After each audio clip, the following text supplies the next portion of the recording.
There is a particular moment that still lives in the body long after the words have faded. It's not loud. It doesn't announce itself. It arrives quietly, like a subtle tightening in the chest when you feel something rising and instinctively push it back down. It happens before thought, before choice, before you even know what you're protecting yourself from. Maybe it starts with a memory you can't quite place, a look that lingered too long, a sigh that carried more weight than words, a pause that made you wonder if you had said too much, felt too deeply, existed too loudly. There is a strange discomfort in realizing that your inner world once caused friction in the outer one, and without anyone saying it directly, something in you learned to adjust. Not because you wanted to, because you had to. There is an odd contradiction that grows from this. You can feel everything intensely, yet you hesitate to let any of it show. You sense shifts in tone, energy, atmosphere, but your own reactions feel risky, as if expressing them might cost you something you can't afford to lose. Connection, safety, acceptance, peace. So instead, you learn to watch yourself. You notice the moment your throat tightens before you speak, the way your expression changes before anyone else sees it. The internal calculation that happens in seconds, is this too much, too sensitive, too dramatic, too inconvenient?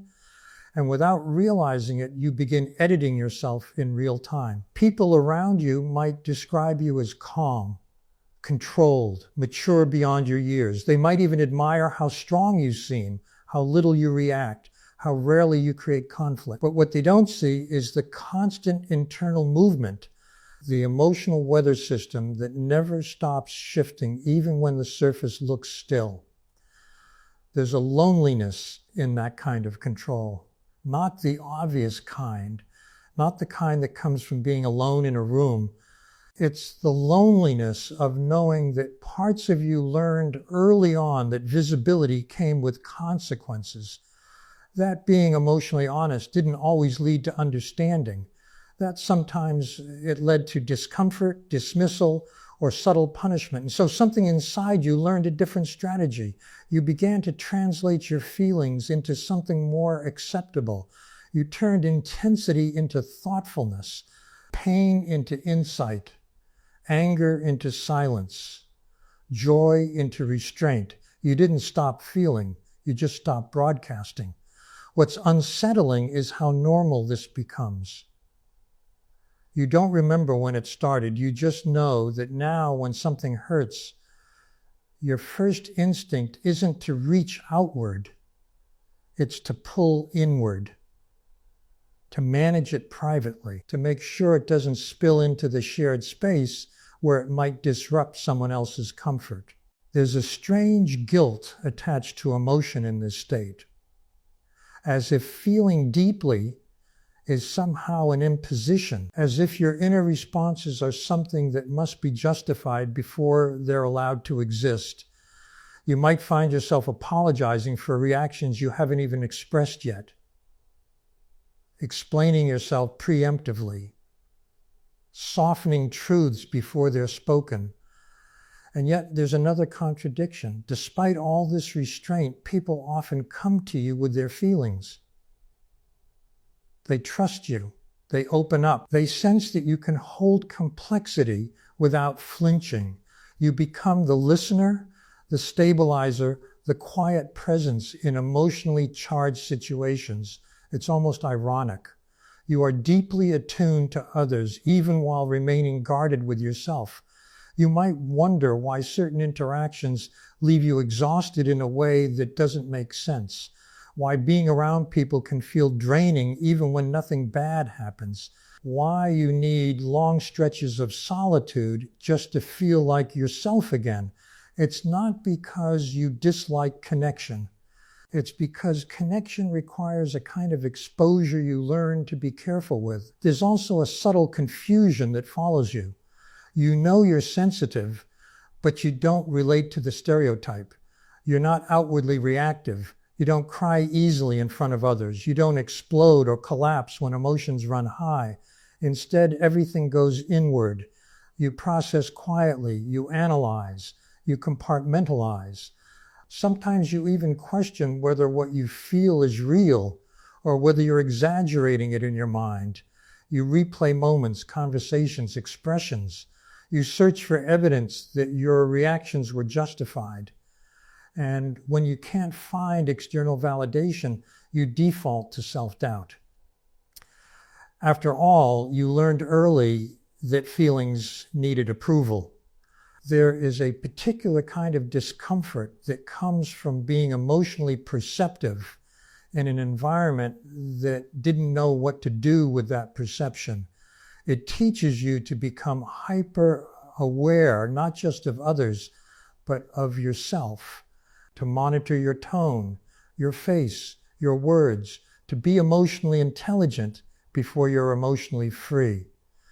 And this is where the story becomes more complicated, because from the outside, this adaptation looks like strength. You don't fall apart.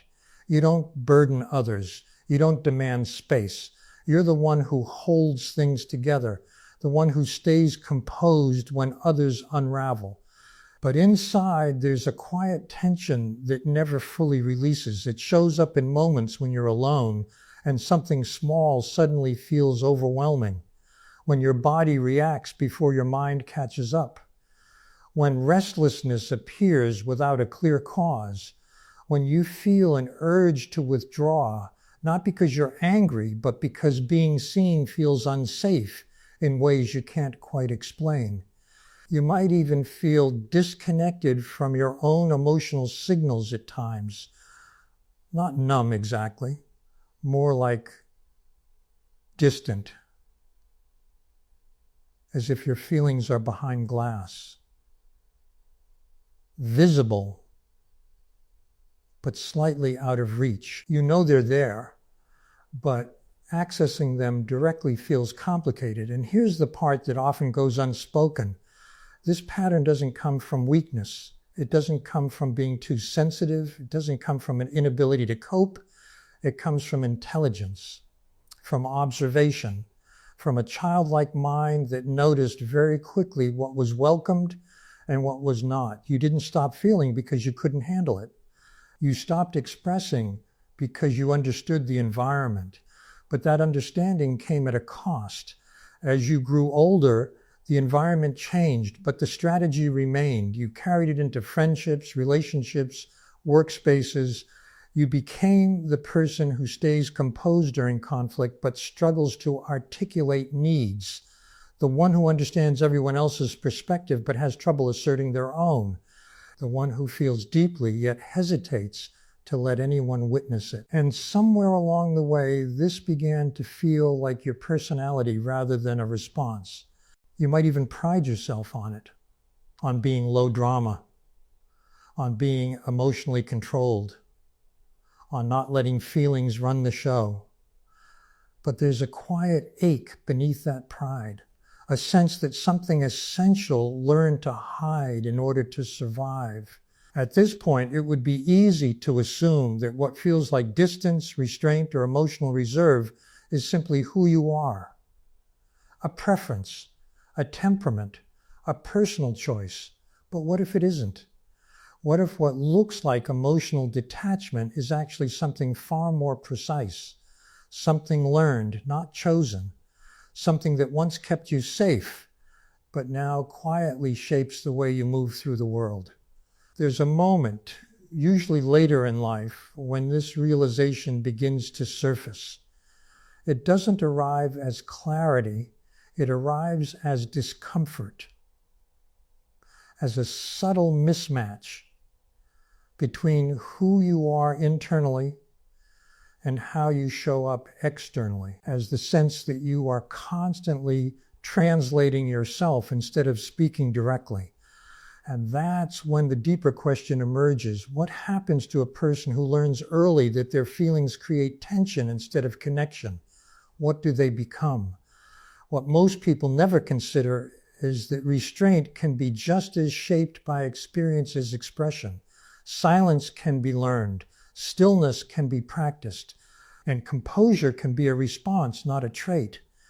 When someone grows up in an environment where emotional reactions were met with disapproval, ridicule, dismissal, or discomfort, something subtle but profound occurs.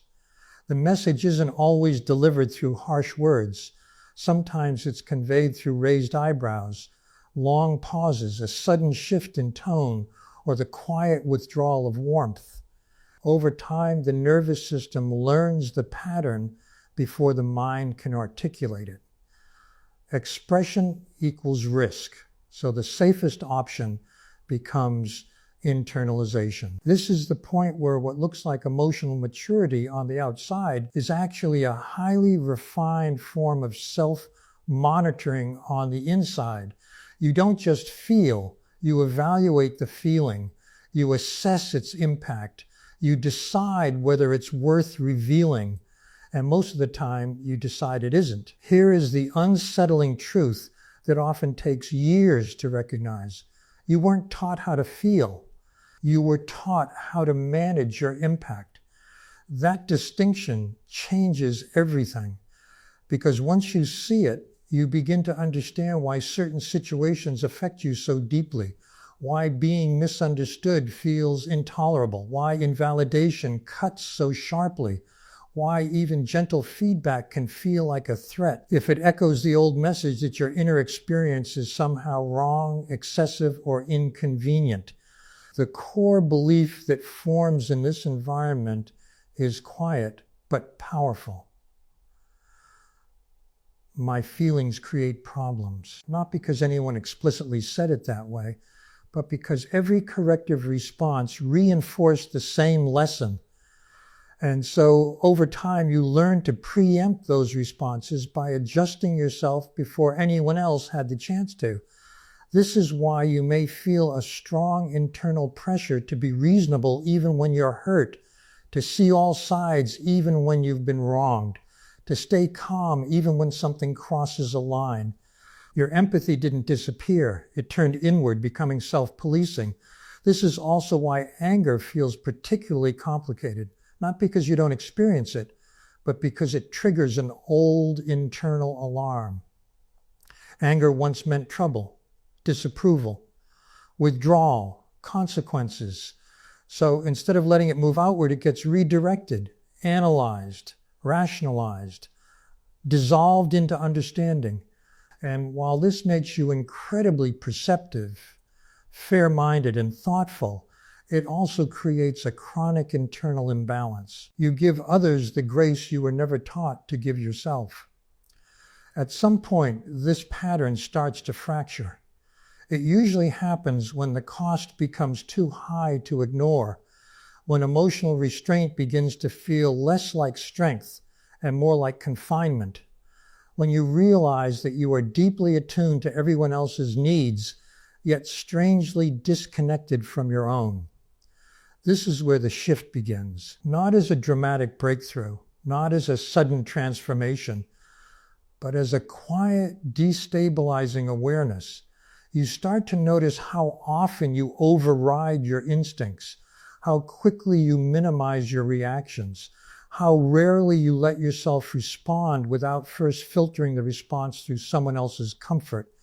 And you begin to question whether this is actually who you are, or simply who you learn to be. Here is the part that can feel deeply unsettling. What developed in you was not emotional weakness. It was emotional compression, a learned narrowing of expression designed to reduce friction in an environment that couldn't accommodate depth. And compression over time creates pressure. This pressure doesn't disappear on its own. It shows up in delayed reactions, sudden exhaustion, emotional shutdowns, or a persistent sense of being misunderstood, even when no one is actively misunderstanding you.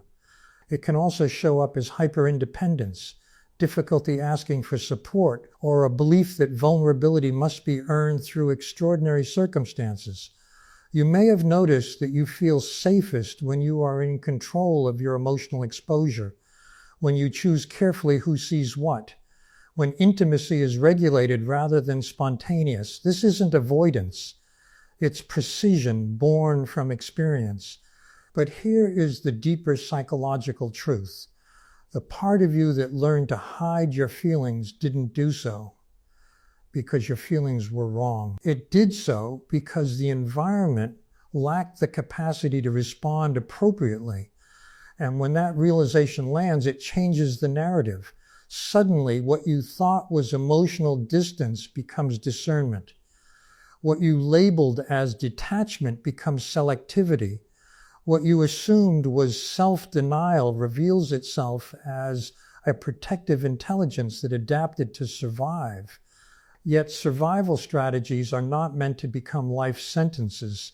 The challenge now is not to force expression, but to reintroduce choice, to recognize that the same awareness that once taught you to suppress can now teach you when it is safe to emerge, to learn that emotional visibility does not have to be all or nothing, that you are allowed to exist fully without explaining yourself into palatability. This is not a comforting realization. It's destabilizing because it asks you to question an identity that once kept you safe. It asks you to sit with feelings you were trained to manage quietly. It asks you to consider that your restraint was never the absence of depth, but evidence of it.